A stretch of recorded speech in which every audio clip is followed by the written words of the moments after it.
Baik, untuk habiskan bahagian penguzuran syar'i. Penguzuran syar'i yang kelima, iaitu apabila pergerakan makmum yang terbatas. Contohnya yang saya sebut tadi juga, iaitu sakit kaki ataupun cramp dan juga faktor-faktor lain yang membataskan pergerakan solat kita.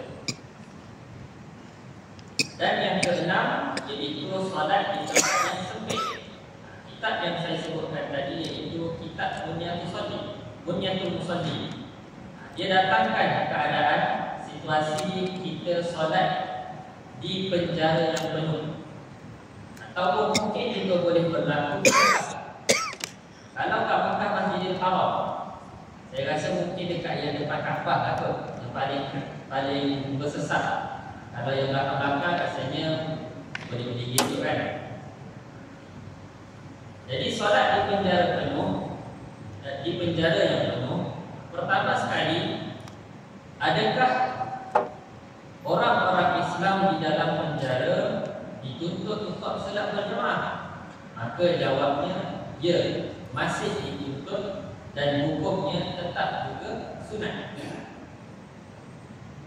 Cuma untuk nak solat itu, pada bahagian dunia kebiasaannya okey, tak ada masalah. Yang akan mula berlakunya adalah apabila nak rukuk dan juga sujud. Jadi kat sinilah mungkin akan berlaku kita rukuk ataupun sujud itu atas orang ataupun atas pakaian orang lain. Dan dekat sinilah kita perlu memahami dan kita perlu jelas.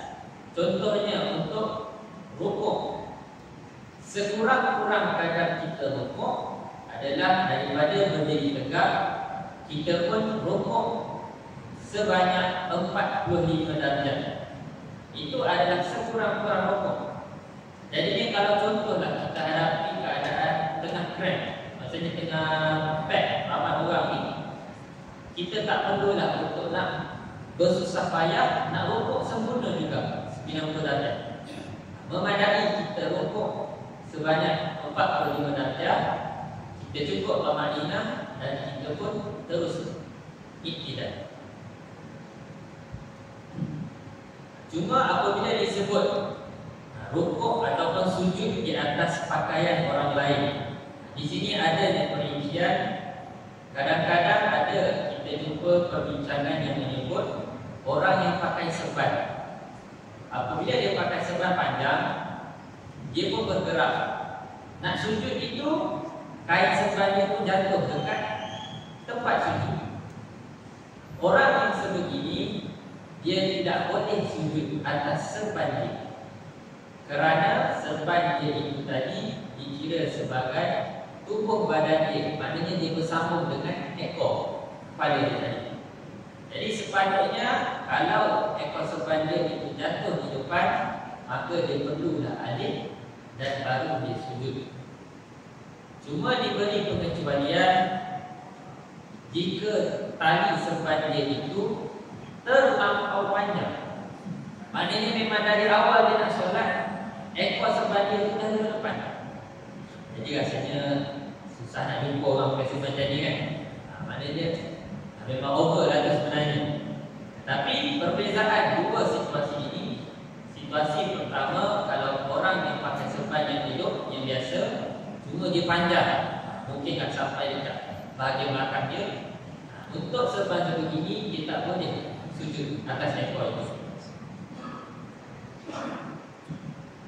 Kemudian untuk sujud pula, syarat sahnya sujud itu adalah yang pertama, bahagian punggung kita perlu lebih tinggi daripada kepala.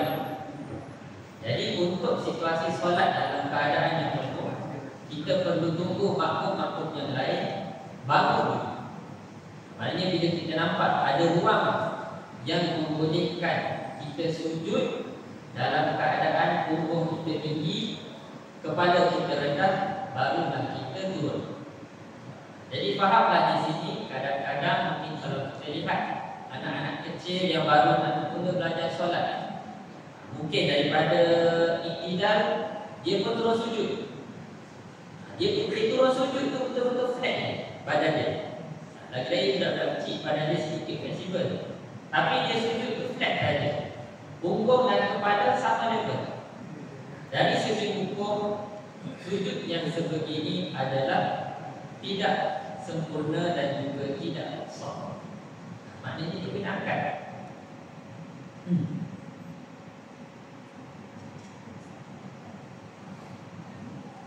Dan keuzuran syar'i yang terakhir, iaitu apabila seseorang makmum itu uzur untuk mengekalkan keadaan qiyam.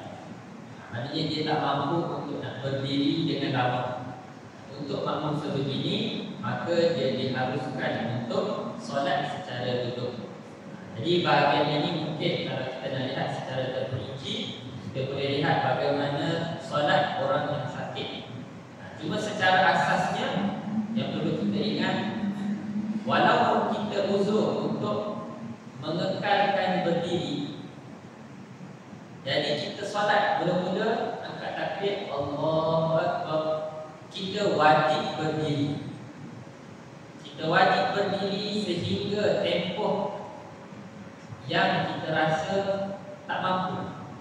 Contoh mungkin kita kata dia hanya mampu 10 saat je untuk qiyam, maka wajib yang angkat takbir Allahu Akbar, dia qiyam selama 10 saat, barulah dia duduk.